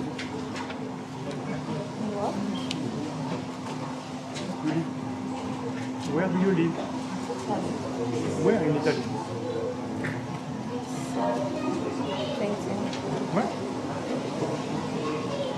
Le passeport paraît authentique, mais le policier a un doute sur l'identité de sa propriétaire. En fait, cette personne a une carte de résident italienne. Donc elle est nigériane, elle arrive d'Istanbul.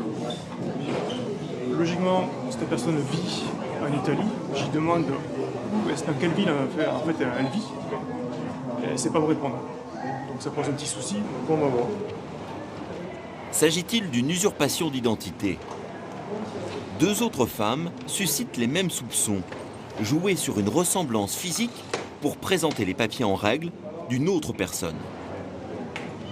En fait, elle a des scarifications au niveau des joues. Alors que sur les photos, il n'y en a pas du tout.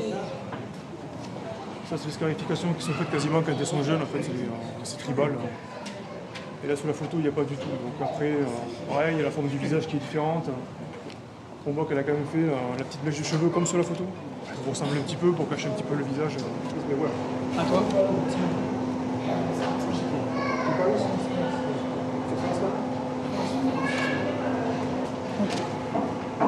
Pour les policiers, la fraude est manifeste. Les jeunes femmes sont emmenées au commissariat de l'aéroport. Hop, come on. Yes. Elles seront reconduites dans leur pays d'origine.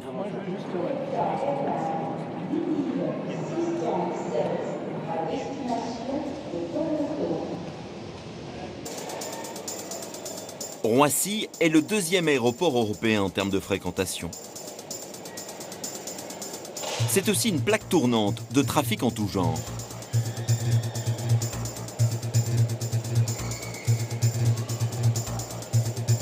L'efficacité de Nicolas et son équipe repose sur leur discrétion. Ils appartiennent à la BSERI de Roissy. Une douane volante sillonnant toutes les zones de l'aéroport. Ce qui nous intéresse, c'est qu'est-ce que les personnes transportent, de quel pays elles arrivent. Et à partir de là, on va avoir un faisceau d'indices et on va les contrôler ces bagages. Donc l'objectif ce matin, c'est discrétion, insertion dans le flux et contrôle. Pour mieux cibler les voyageurs, les douaniers se déploient sur la connexion entre l'aéroport et la gare SNCF.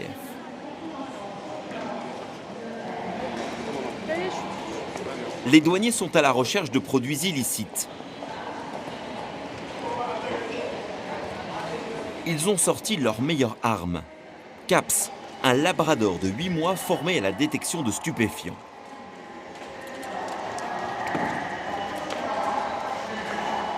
En moins d'une seconde, le flair du chien est capable de repérer une trace ancienne de plusieurs semaines.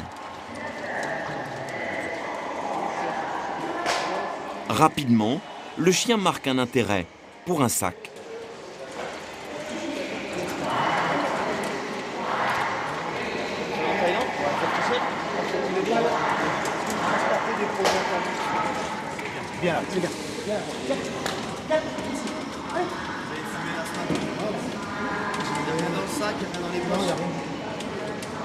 Face à la réaction du chien, ce jeune homme en partance pour la Thaïlande avoue avoir un joint. Un élément suffisant pour le conduire au poste. Vous avez votre billet d'avion, monsieur? Oui. La crème solaire. Voilà. Qui prouve bien quand même que vous partez en Thaïlande. Sinon, c'est pas crédible. Dans les bagages, aucune autre substance illégale. Ok, c'est tout bon, monsieur. Merci. Je vous remercie. C'est moi qui vous remercie. Sachant que c'est avec les erreurs qu'on apprend de toute façon. Voilà. Là, c'est pas la prison qui vient.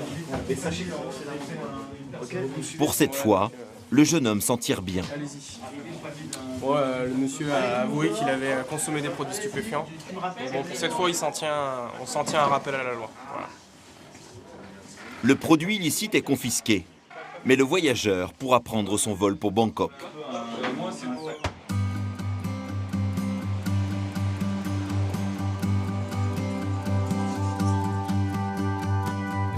Au sous-sol du terminal 2, c'est l'effervescence. Dans cette zone interdite au public, sont déchargés chaque jour les produits destinés à la vente dans les aérogares.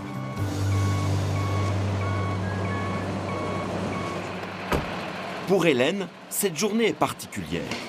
1 an qu'elle attend ce moment.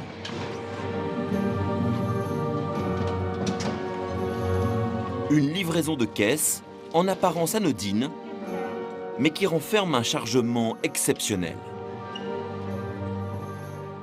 Des chefs-d'œuvre du sculpteur Auguste Rodin, destinés à un tout nouveau musée.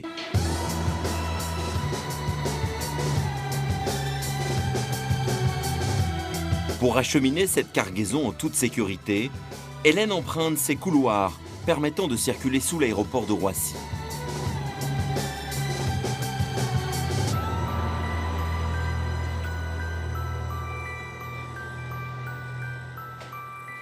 Depuis le 11 septembre, l'intrusion terroriste est la crainte majeure.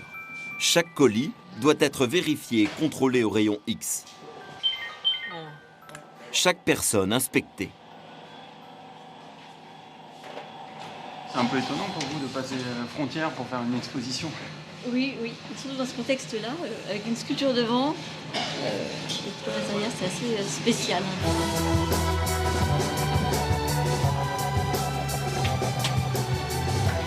Direction les portes d'embarquement du nouveau terminal 2E.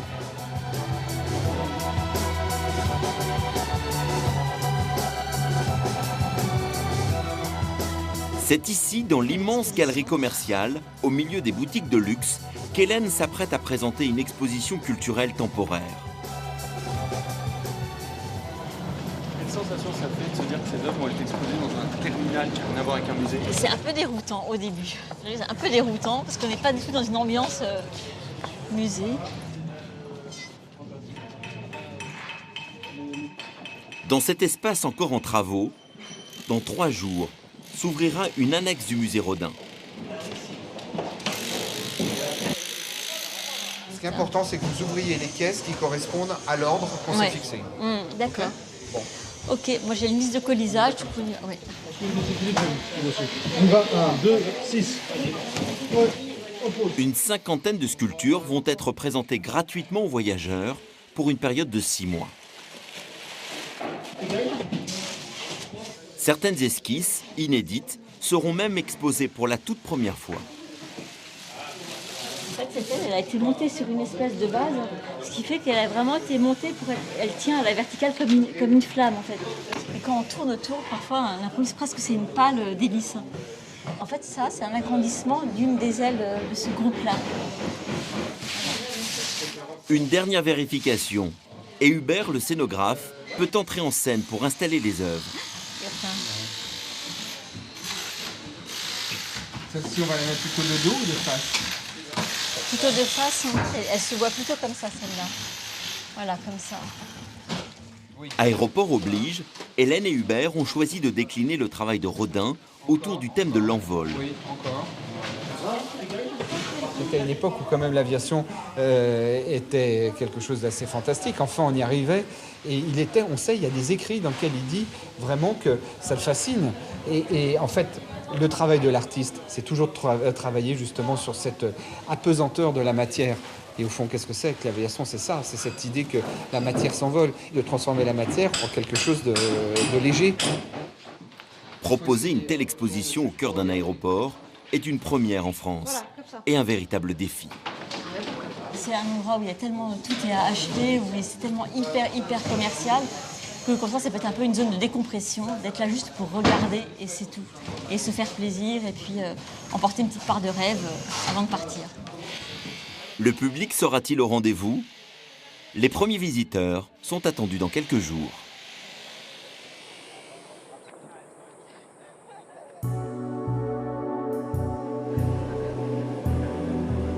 En Afrique du Sud, Vincent et son équipage poursuivent leur visite culturelle dans la région du Cap.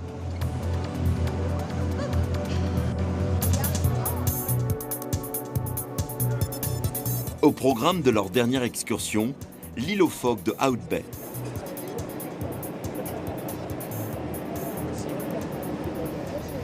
Non, c'est très impressionnant quand même. La densité animale est très impressionnante. On voit au milieu le gros mâle à chaque fois là, qui domine les autres. Ouais, avec la tête en Voilà, et il a son harem autour de lui. C'est un mythe ou c'est une réalité, le pilote entouré de toutes ses hôtesses? Entouré, oui, c'est vrai. Maintenant, ça se borne peut-être à ça. Hein. Entouré seulement. Quand on a fait 35 ans après pilotage, on a pu profiter d'instants avec toute sa famille comme celui-ci? Ah non, c'est rarissime. C'est rarissime, je crois que c'est la première fois. Et là, arriver à avoir mes 3 enfants avec leurs conjoints, etc., c'est un cadeau, quoi. En 37 années passées dans les airs, le commandant n'a pas vu grandir sa famille. Bien sûr, j'ai fait des beaux voyages, j'ai une belle vie, mais il n'est pas toujours là à Noël.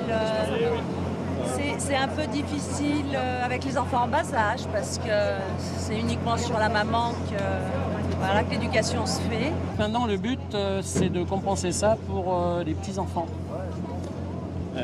On va essayer de rattraper ce qu'on n'a pas pu faire avant.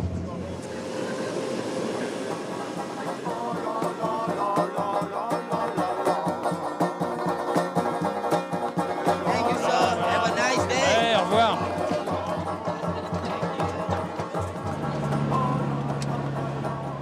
Pour Vincent et ses proches, l'escale touche à sa fin. Déjà, il leur faut troquer le costume de touriste pour celui de personnel navigant. On arrive à peu près à l'heure, hein, donc on n'aura pas de... À l'aéroport du Cap, le moment tant redouté est arrivé pour le commandant.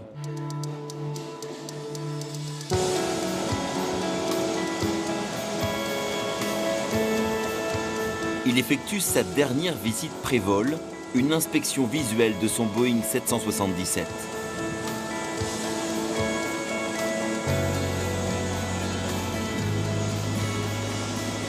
J'étais obligé. La dernière fois. La dernière fois.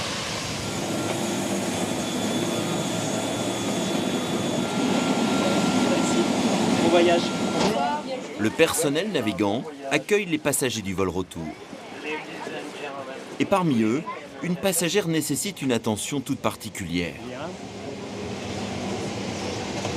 Comment se déroule l'embarquement? Ça va vite. Je prends des vestes? Allez. En fait, je vais faire À quelques instants du départ, la femme de Vincent ne peut retenir son émotion.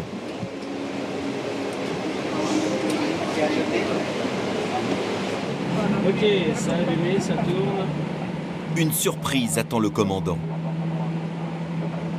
Des véhicules incendies se sont positionnés discrètement de part et d'autre de l'avion.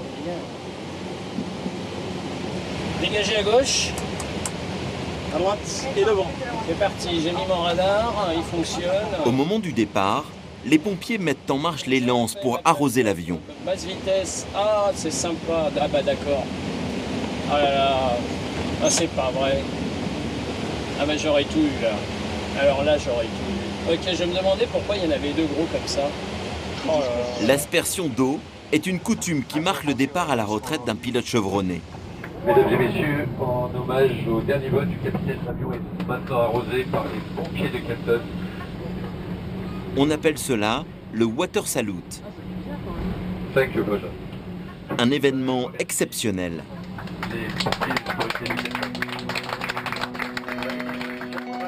Ok, take off. 80 knots. Check. V1. Avec un pincement au cœur, Vincent procède à son dernier décollage. Gear up. Direction Roissy-Charles de Gaulle.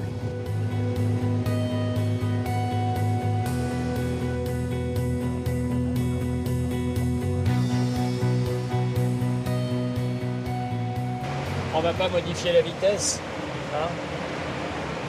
Ça vous semble correct? Oui. Vincent enclenche le pilotage automatique. Son fils en profite pour lui rendre visite. Alors? Oui. On s'est fait arroser un peu la tête. Ah là là, bah, non, je m'y attendais pas, ça m'a troublé complètement. Les gens, ils ont applaudi en quelque. C'est vrai? Ah mais c'était magnifique, mais alors, moi je suis vraiment naïf, hein. Complètement à côté de la plaque.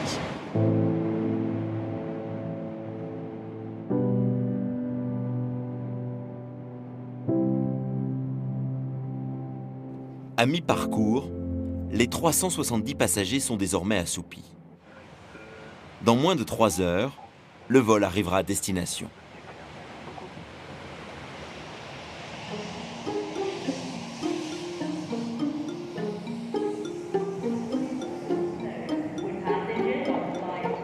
À Roissy, au milieu des boutiques de luxe, l'exposition temporaire « Rodin, les ailes de la gloire » ouvre tout juste ses portes.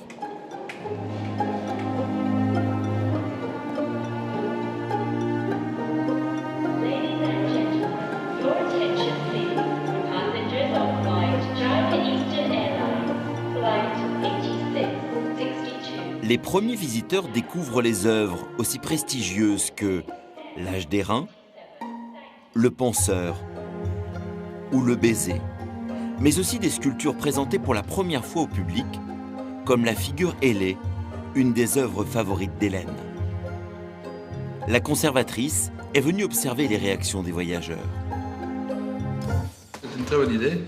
On s'emmerde dans les magasins entre Gucci, Rolex, etc. Et je trouve ça très bien. On est obligé d'arriver 3 heures à l'avance maintenant, donc on a le temps. Étonnant. Pourquoi pas? Mais pourquoi pas? Ah oui. L'art, elle doit être à la portée de C'est tout une le manière monde. aussi de montrer aux gens là. Une très très bonne idée, oui.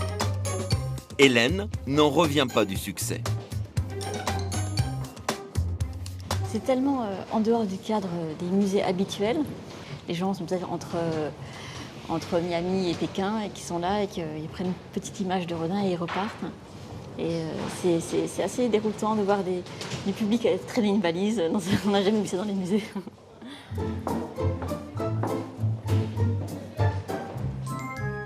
Même Bérangère, la vendeuse de la boutique Duty Free, a profité d'une courte pause pour découvrir le travail du sculpteur. On est quand même à 10 milieux de l'univers de la boutique là. Ouais, complètement. C'est plus calme ici. C'est reposant. Mais comme dans un musée, en fait. Vraiment.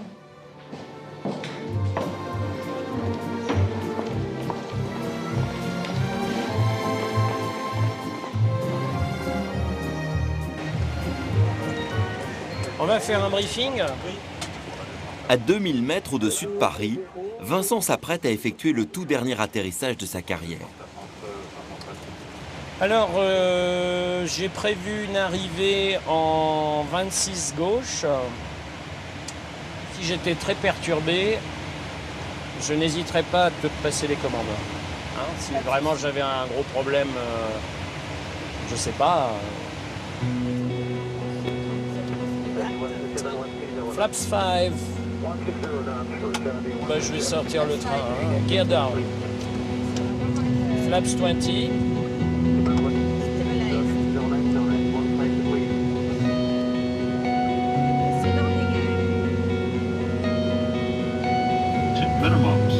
Continue. 100, 50, 40, 30, 20, 10.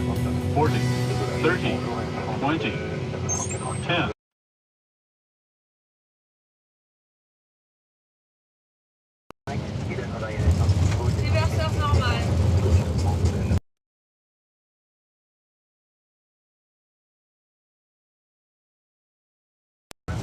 Auto-break.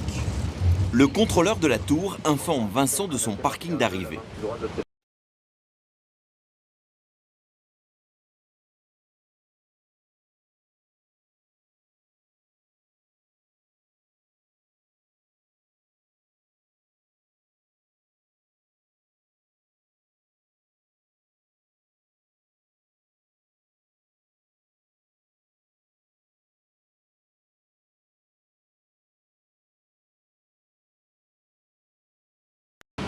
Ultime virage pour le commandant, après avoir fait plus de 260 fois le tour du monde. Ok. Parking brake set et puis running.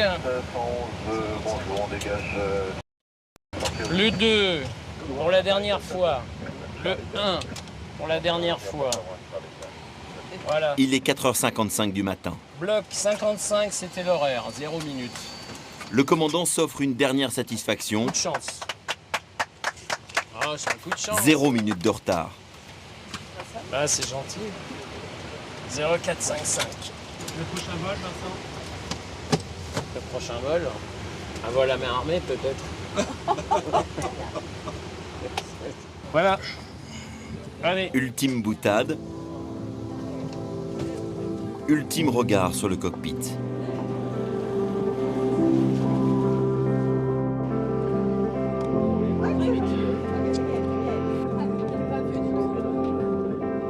Un instant à Roissy. Le temps a suspendu son vol.